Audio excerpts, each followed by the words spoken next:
Hi everyone, this is Jennifer Paquin, and today I want to talk about the two biggest blocks to following your life purpose, and this is for highly sensitive people, light workers, earth angels, empaths. So the two biggest blocks to following your life purpose are worrying about what other people think, what they expect of you, taking on their belief systems, and the second one is taking care of others so much, so prioritizing others ahead of yourself. And so why does this block you? When you are so focused on taking care of others, you don't have the time or energy to focus on your dreams. Or when you are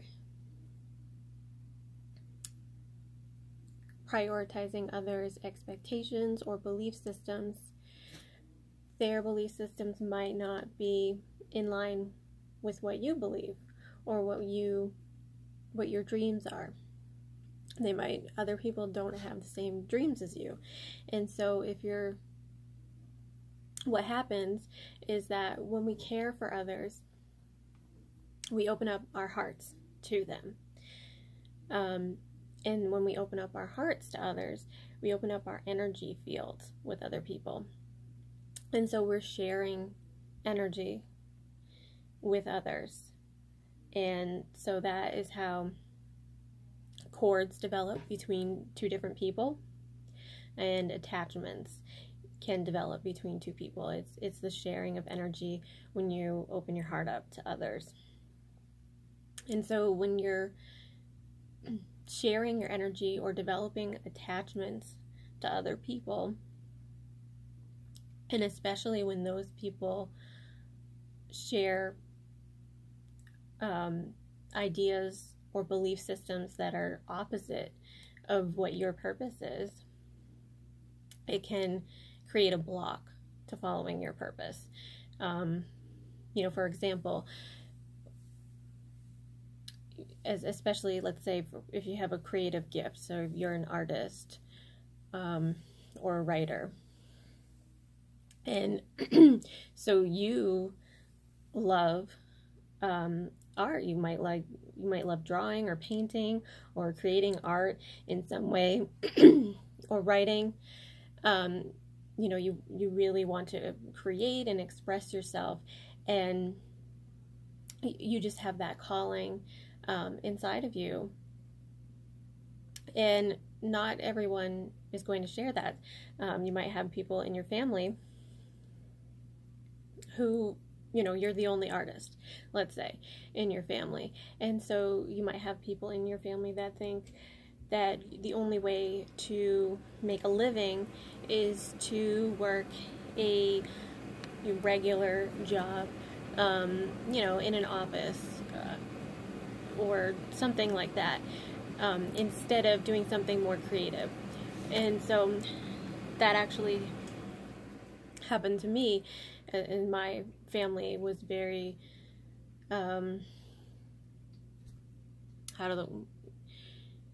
they're very focused on hard work and thinking that hard work is the only way to make a living. And so they prioritized hard work much more than creativity. So creativity was really downplayed, and it was seen as like a waste of time, like it's just you're doing that for fun, or it's just a hobby, and it might be just a hobby. Not all of our purpose is meant to be the only way for you to make money. Following your purpose doesn't necessarily mean that it's your career, but it does mean that you have a calling. And the way that you realize that calling is to tune in to yourself. So you tune in inwards instead of focusing outwards on what other people around you are thinking or feeling, or expressing, or what their expectations are. And that is that's something that we have to learn to practice as highly sensitive people, because our natural state is to be so open. We are caring, and our hearts are so open to other people that we are constantly having their thoughts and ideas and expectations and their wants and belief systems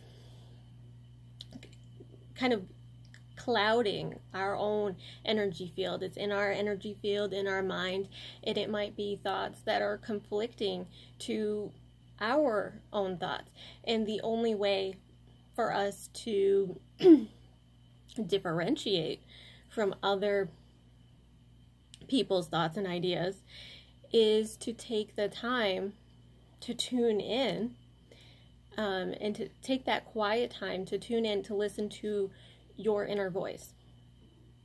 And quiet time is necessary to hear your inner voice, because it is a quiet voice. It's not from the ego, it's, the voice from your heart and soul. And so, at times, sometimes it can get louder, obviously, but in general, it is more of it's more of a quiet pull that's just there in the background. So, like if you're working throughout the day through kind of a stressful environment, so you might have all sorts of thoughts running through your head, like I have to do this, I have to do that, and thinking of the next step. And then, but yet there's always this kind of quiet voice that is catching your attention. And anytime you grab a quiet moment where you might not even mean to be accessing your inner voice, you could be in the shower, getting ready for work or getting ready for bed, and these thoughts come to you, right? And they sort of conflict with what you're doing, because it could be saying, well, it could be talking about how you're spending your time. Are you spending time towards your gifts and your ideas? Are you taking time to work on your creative passions? And so that your voice could be telling you, like, hey, I have this idea, you should do this and that. But it's not it's not in a way that is, pushing you to do it. It's not in a it's not a controlling voice. It's more like a happy idea, and it feels good and peaceful. But what happens is, often because we're so busy, it's more like, that is a nice thought, but I got to do this, this, and this. And so expressing ourselves creatively just gets put on the back burner. I'm just going to take a sip of water.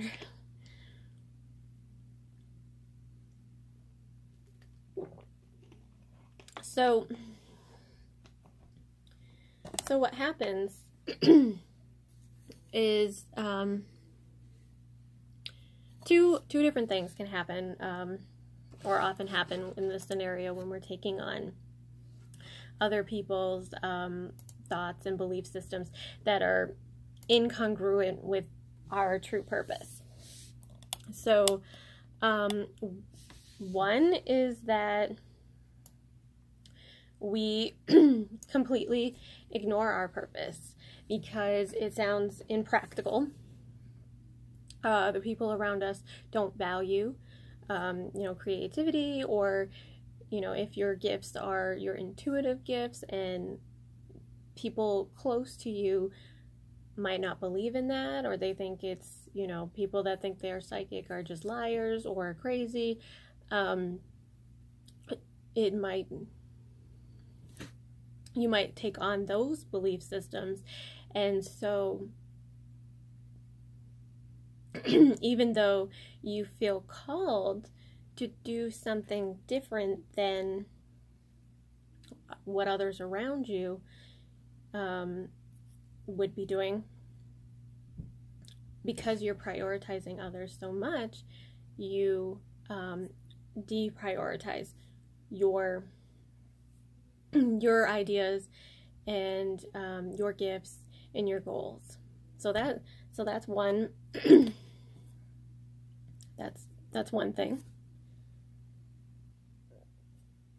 Okay, so that's the first scenario, is that you deprioritize your own wants and needs and ideas and gifts. And instead you follow what others expect of you, because you've taken on their ideas as your own. And you might think that your ideas are impractical, or just not the way to be successful. So it's just something that you push down for a later that never comes. And so that is the first scenario. The second thing that can happen is that you try to do both. So you recognize that what your inner voice, so I guess in the first example, it's like you're rejecting your inner voice, because the logical side of you is saying that that isn't going to work, or that isn't valuable, or that isn't practical, whatever it is. The belief systems that you've, or in expectations that you've taken on from others, and you're going to trust that. And so it's like you're rejecting your inner voice. That's the first, that's what can happen. And then the other is that you try to do both. You recognize that what your inner voice is saying is what you truly want to do. You might recognize that you really enjoy your creative gifts, and so you know that you want to continue doing that, and just because others don't think it's worthwhile, that doesn't mean that you're going to quit it. But you also feel that you need to do both. So in the second scenario, you end up spread too thin, because you're constantly trying to please others and follow their expectations, what they expect of you, what they believe to be true, their different belief systems and ideas, and their different wants. You're trying to please all of that, and also follow your own ideas and inspiration and your own dreams. And it becomes so that it becomes overwhelming, because you're trying to, it's like you're working, two jobs. And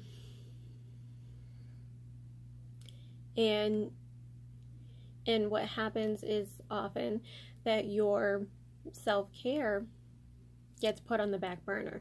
So you end up, really working hard doing something that you're not really interested in, but it's somebody's expectation that that's what you do, and so you keep doing that. And then on the side, you're like, well, I have this dream, so I'm going to keep doing this after my day job, or what have you. And so the first thing that typically goes for highly sensitive people is that they begin to slack on their self-care. You might be not sleeping enough. You might not be eating well. Basically anything to do with your your own self-care, that is usually the first thing to go. But what happens in that scenario is that usually you're going to hit a breaking point where, this isn't working. So you might have like a health crisis, or, like you're just so tired all the time. You're like, well, wait a second, I have to make a choice. And what might happen is that you choose to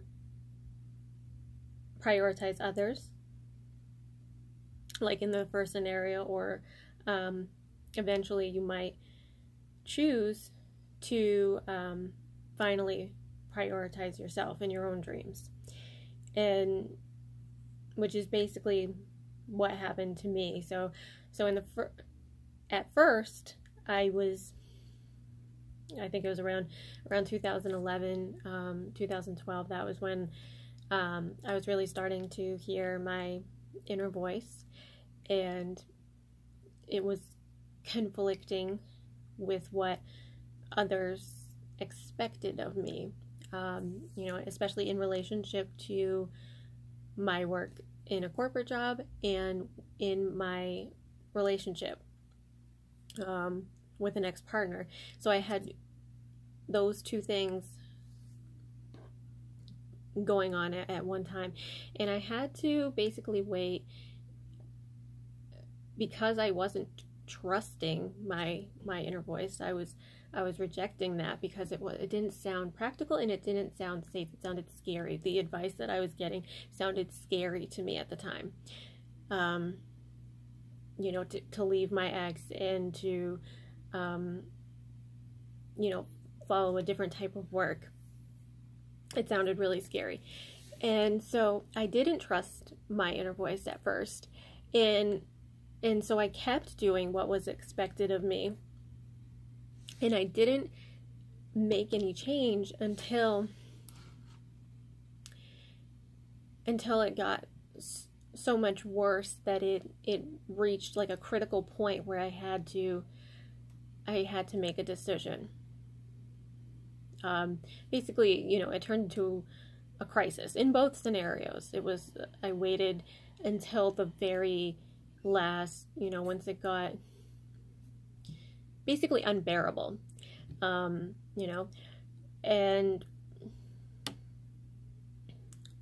it was obviously painful. It was painful to go through that.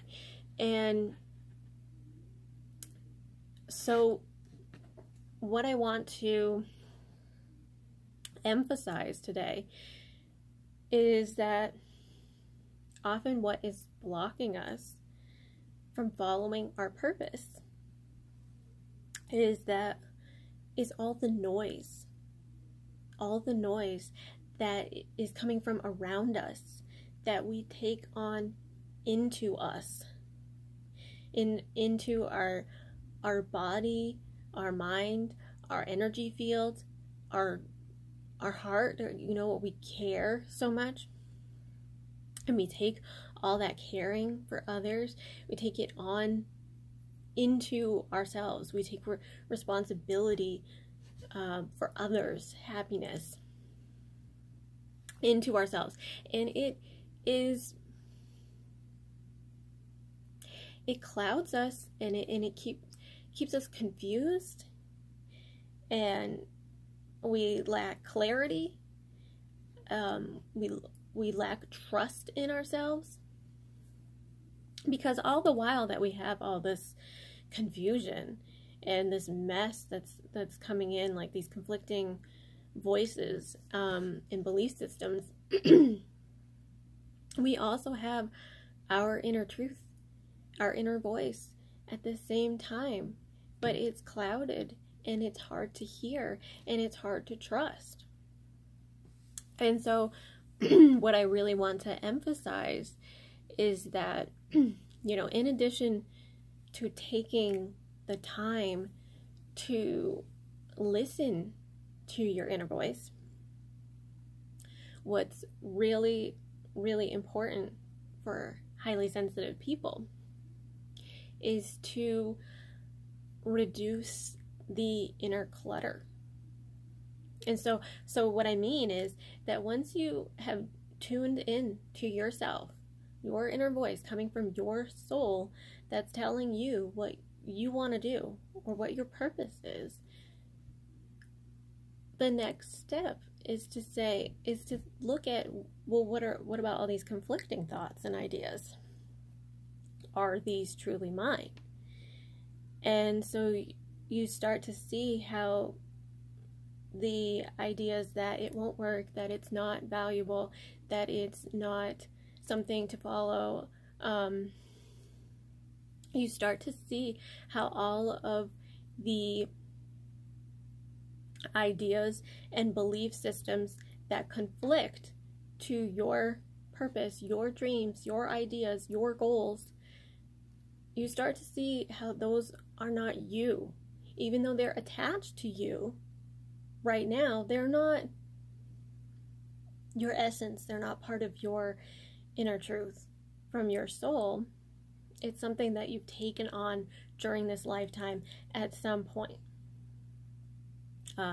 Because we can take on belief systems and expectations, from society at large, from the culture, from, different things that happen to us during our childhood. Since we take on a lot of belief systems from when we were little.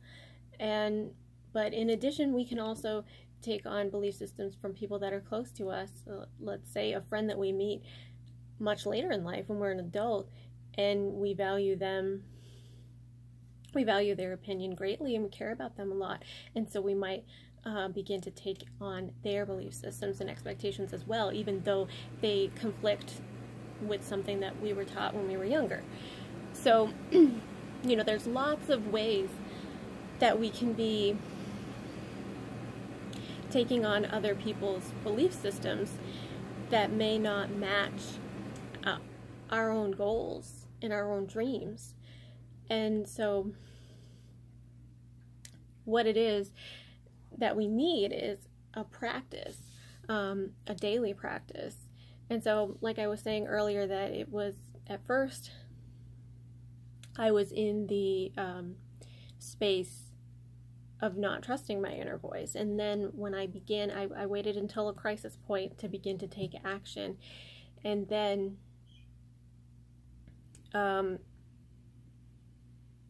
I started doing energy healing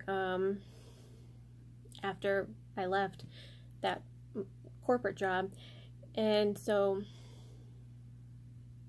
it wasn't until around the time that I was doing energy healing that I was learning the importance of energetic cleansing and maintaining your energy fields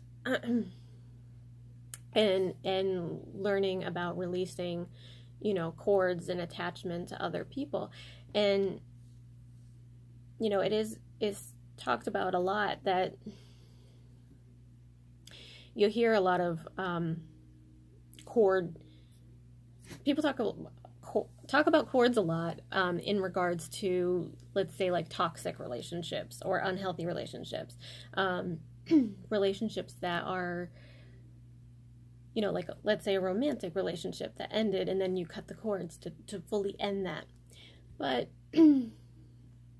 not a lot of people talk as much about cords and attachments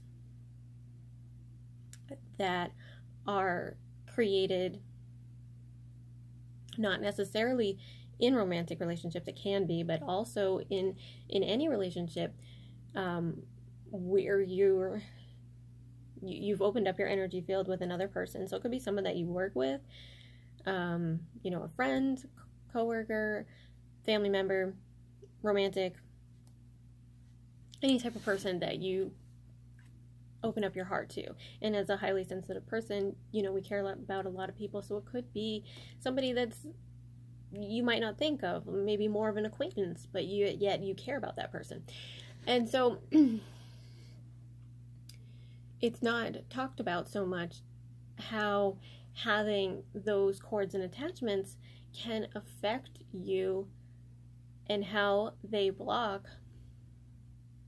can block your ability to follow your purpose and follow your dreams and follow your ideas, because you have these attachments that are in conflict with your own ideas and dreams. And so it is a practice. Once you've began listening and trusting your inner voice and your inner truth, it doesn't just end there. It's, okay, what doesn't belong to me? What do I need to let go of?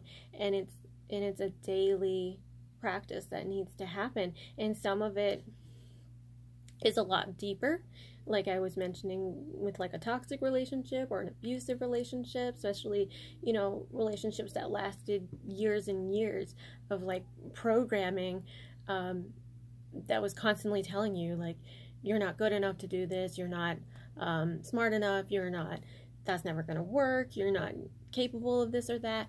That kind of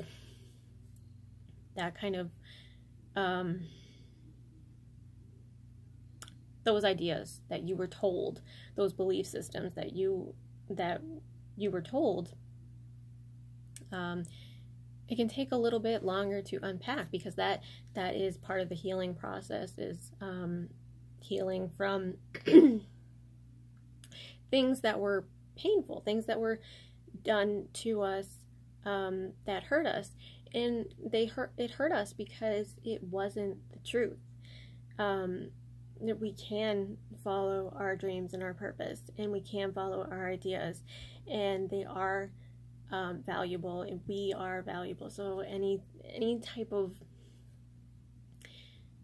ideas or communication that is saying that we're not worthy or valuable, and that our ideas and our dreams are not worthy or valuable, is just not the truth. And so it hurts. And so it's really important to start to take a look at, what am I carrying in me that is not mine? And then you can start to recognize how it is blocking you from following your purpose. And I'm going to continue this series because I want to share with you my practice, my daily practice. And like I said, it is a daily practice, and it does take commitment, because even for someone like me who values energy healing so much, sometimes I still forget to take the time to really tune into myself and release everything that does not belong to me. And so I want to share with you what my practice is, and talk a little bit more about that. I have a journaling process as well, and that is that'll be something that I'll be sending as a PDF, so you'll have to sign up for that, for an email. And so that'll be forthcoming. But for now, I just wanted to go over the two biggest blocks that I see for highly sensitive people in following their purpose. And I hope this is helpful. So thanks for watching.